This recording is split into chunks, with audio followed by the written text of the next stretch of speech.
Noah Samson is a very popular bread tuber on the platform of YouTube, of course, and recently, well, actually a month ago, they looked into a video from Think Before You Sleep. They think autism is a fake disability. So we're going to watch Noah Samson's reaction, I think, Before You Sleep, because it's relatively shorter. I think it'll be a bit more concise.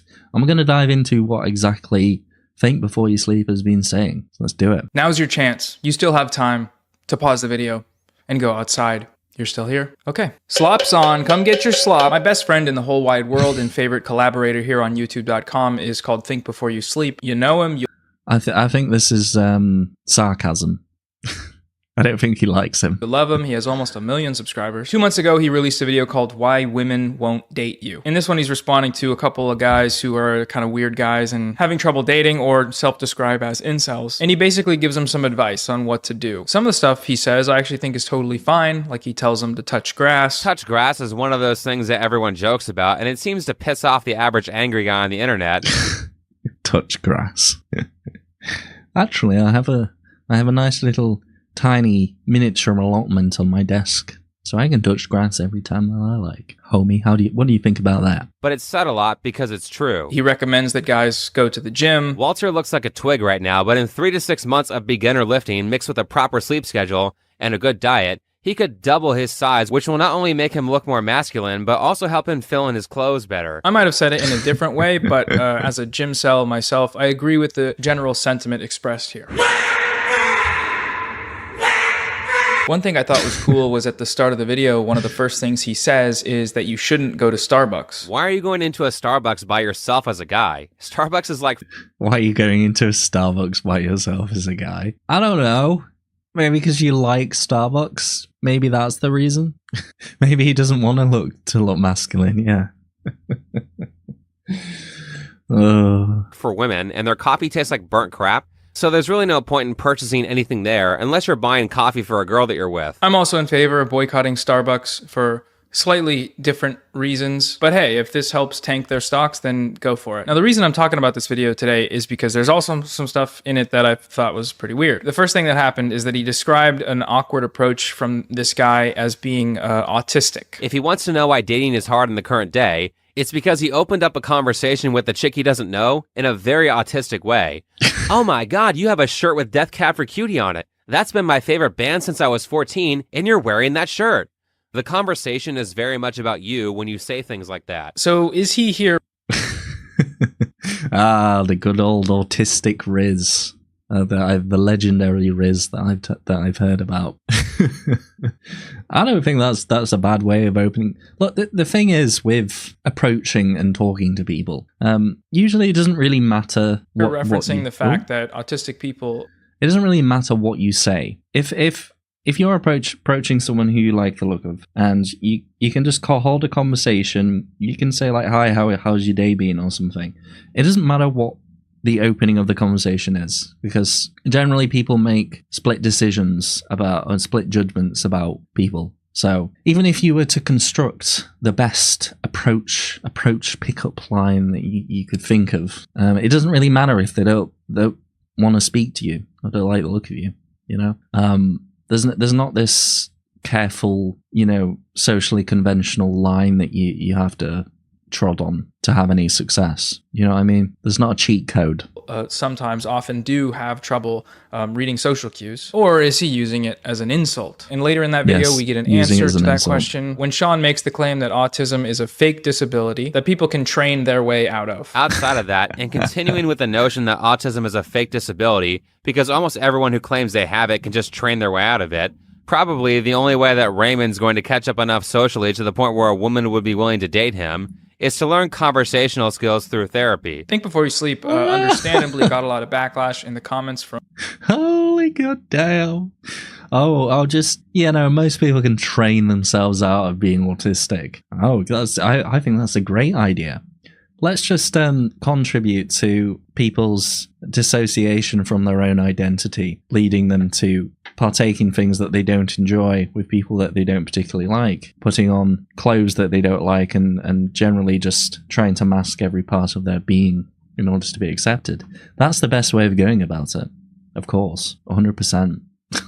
Oh, most people can train themselves out of it. From his viewers. Dude, what are you talking about? There is no training your way out of autism. You can learn to mask it from other people, but you can't rewire how your brain functions on a genetic level with training. It's a permanent disability that you can work around but never cure. Please educate yourself about autism. You're familiar with it as an insult, but you clearly don't understand it. Can you make a video or a post on why you believe autism is a fake disability and can be trained out of? That's a ginormous claim to just casually throw out there. Midwit thinks you... Well, people just think that social awkwardness and social anxiety is autism. They don't think of all the other aspects that make someone autistic. You know, it's perhaps in that situation, this person approaching someone, they just misread the situation wrong, or perhaps that other person just didn't want to talk. Like, people use autism to describe everything these days. It has definitely been turned into an insult. It started off as a joke, like people started using it in memes and such. And now it's just an insult. It's used in place of insulting people. You know, someone does bad in a game, they're autistic. Someone does well, that's weaponized autism. Someone's not so good at interacting with people, they've got a touch of autism. You know, that person is pathetic in my eyes. They must be autistic. People use it in that way. They use it in so many different ways nowadays. It's crazy. You can train your way out of a serious developmental disorder. I presume next we'll be discussing how those with muscular dystrophy just need to hit the gym more. As an autistic person, most of us have more social awareness than the first guy. Please don't use autistic as an insult. No, we can't just train our way out of autism. My sensory processing issues get worse with exposure. Yep. My brain is structured differently. Please do your research on autism before saying something that ignorant. Autism is not a fake disability. As someone with autism, sure, you can train social skills, but no matter what you do, you will still be autistic. Yes. It affects your life in many other ways besides socially. It's a fundamental difference in brain makeup and chemistry. One of my favorite critical comments was from someone who quoted Sean saying, "You opened up a conversation in an autistic way," and then responds, "Well, buddy, how else am I supposed to do it?" In response to the criticism in the comments, he doubled down on this idea in a post on his community tab. "I stand by my statement on autism being a fake disability. Unless you have..." It's a fake disability. It's not real. These people, these kids with neurodevelopmental differences, they're just faking it. You know, why do we even have special schools or like alternative education programs? They're just faking it. But, oh my God.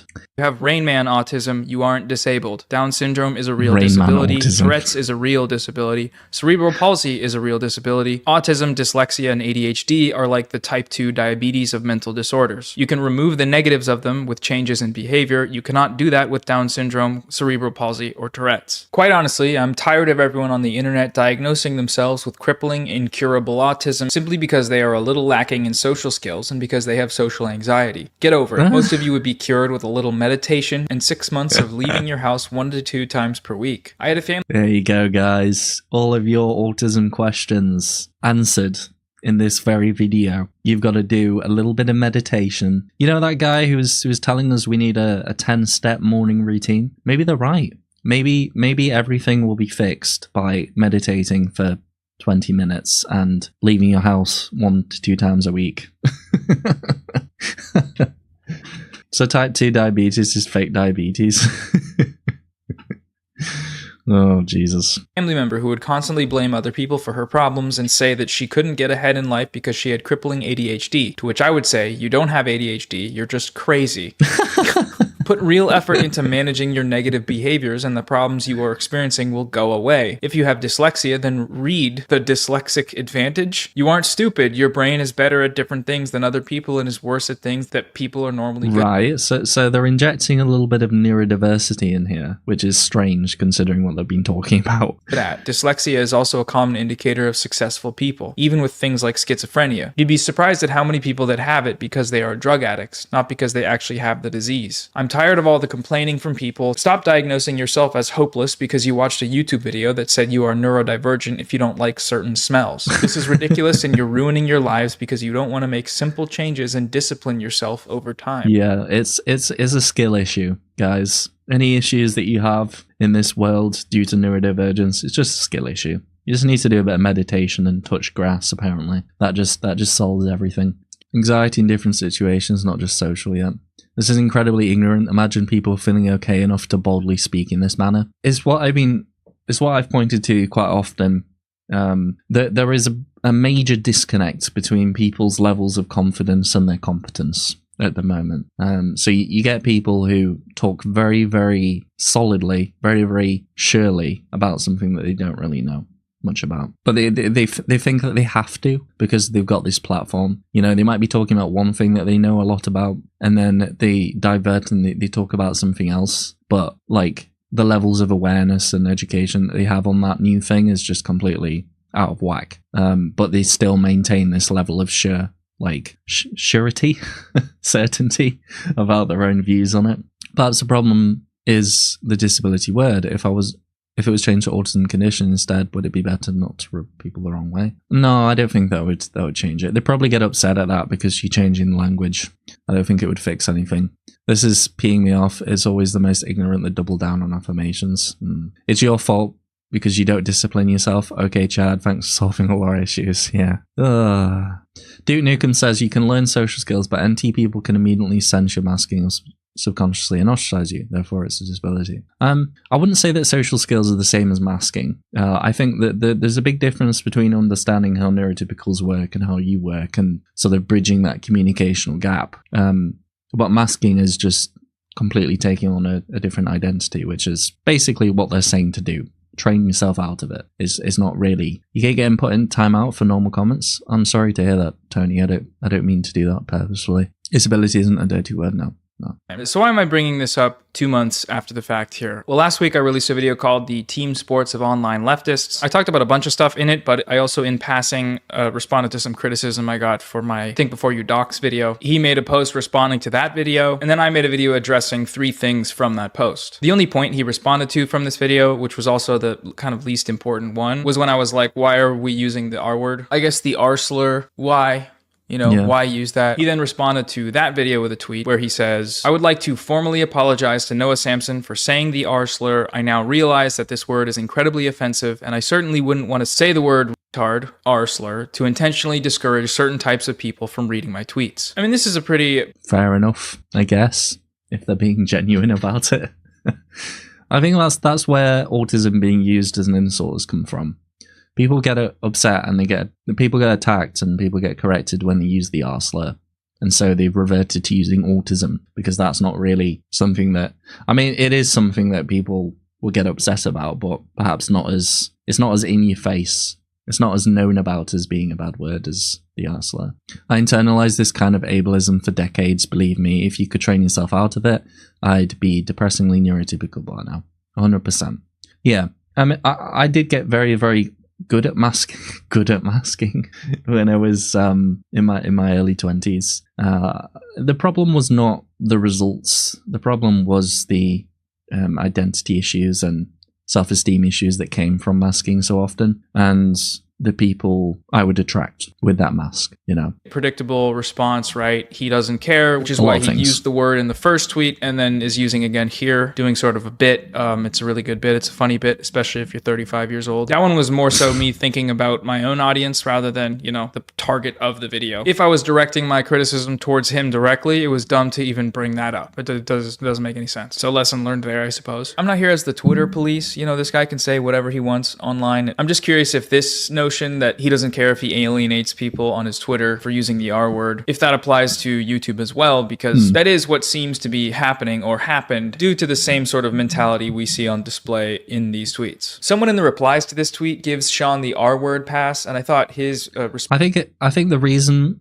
why they're probably acting a little bit different on Twitter is because the meaning of the method of how Twitter works is by responding to people. You tweet and then you retweet and you quote tweet. That's the purpose of the platform. So you kind of, in order to use Twitter, you sort of have to be exposed to people's replies to you in a sense. Whereas if you go onto YouTube, it's sort of like your space in a sense, and you don't necessarily have to read and reply to things in order to grow from that stuff. Whereas in order to grow and get an audience on Twitter, you have to respond and you have to reply and you have to.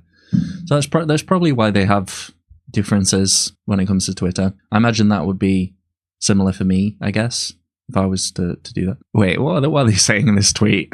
Response to that tweet was interesting. I'm autistic, amongst other things. Use the R slur, fucking R words, getting offended. And then Sean says, yeah, really. How is it that you can't call people R's without it being offensive, but these people can accuse everyone and their grandmother of being autistic? Mentally retarded is literally just the scientific terminology for the condition, and so is autism. So there's a few things that I want to point out here. First is that, the people that take issue with using the R word as an insult, 99% of the time will also take issue with using autistic in the same way as a, pejoratively. If you're going to point to someone doing a double standard, it helps to point to like a single person actually doing that. And second, when he says that the R word is the scientific term for the condition, whatever that means, that's not true. The R word has been out of the DSM-5 and legal language for over 10 years, replaced with intellectually. Yes, it's just it's actually it's a medical term. I'm not doing a slur, and it's a medical term that I'm using incorrectly.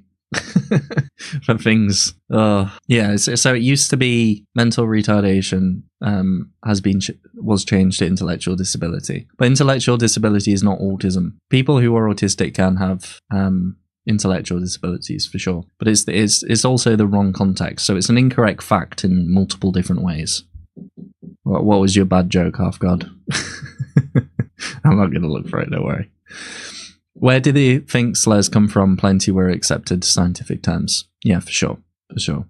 Disabled. If I'm going to be honest, I do think that most people that use the R word aren't doing so to be intentionally malicious towards intellectually disabled people. Speaking personally, I've used it many times in my life, and it's... Well, people use them just flippantly, if you see other people using them, and, you're not necessarily making that connection between the word that you're saying and the actual meaning of the word, if that makes sense. Like, it's just, there was a whole thing when I was in school about people using the term gay as a bad thing. There was a lot of push around trying to stop people from using that terminology. But when people were saying that, they weren't meaning gay people. They weren't sort of referencing homosexuality. They were just using it in place of saying something that is bad, if that makes sense. Not trying to at all, stand up for the use of that language in that way. But I think that's generally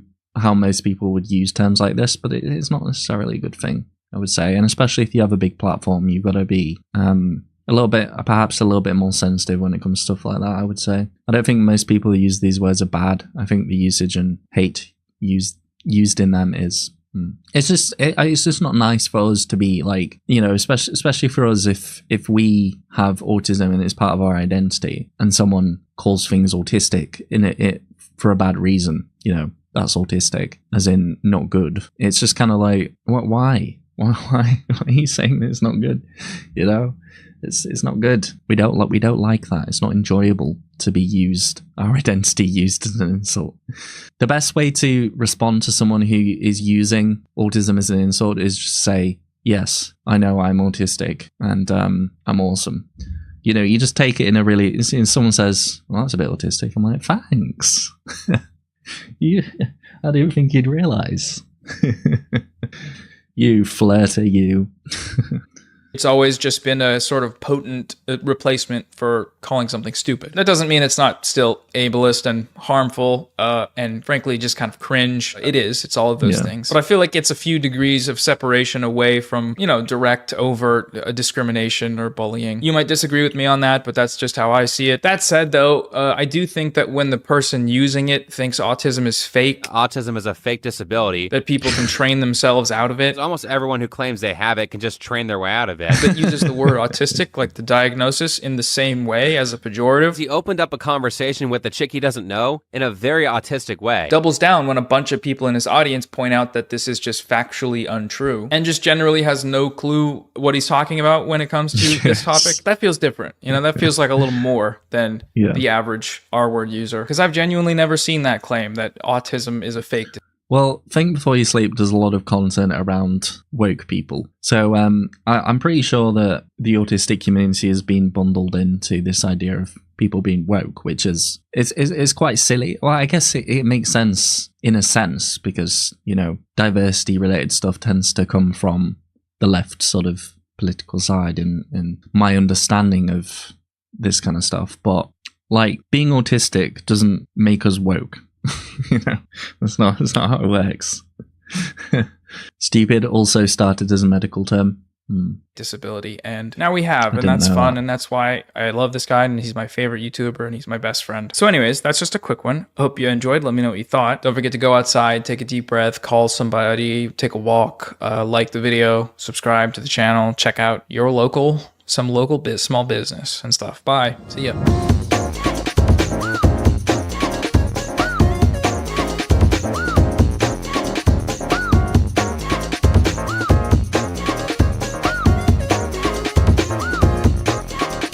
I'm liking the retro style that they've got going on. That was a very interesting video. I'm very glad, thank you very much, Noah, for compiling their thoughts and points into one video. Just a blatant display of ignorance, followed up with a degree of unwarranted confidence around what they're talking about. I mean, it's stuff that we see all the time from, how do you say, controversy? No. Combative? No. The other side, the people from outside the autistic community. This is generally what we hear quite a bit. And it's kind of sad that people think that, you know, it's good and you also can change autism and just not have it anymore. Like, that's going in the opposite direction of where you want to be going in. It's not good at all. And it all gets bundled into this sort of political battleground because autism is a state of diversity. Very silly. Anyway, please go check out Noah's original video. I will put it down in the comments as per usual. Make sure to subscribe and like to them. Drop a comment, say that I sent you. And if you enjoy what I do and you want to see more of me, subscribe to me too. And perhaps to go check out my other video channel. I do original content on there. It's called Thomas Henley. It will be linked. And yeah, if you become a member on there, you'll be able to join these live streams, have a little badge next to your name, and also check out an archive of over a year's worth of live streams. So it's a good deal, and it helps me out a lot. Anyway, au revoir. These are patented autism subliminals.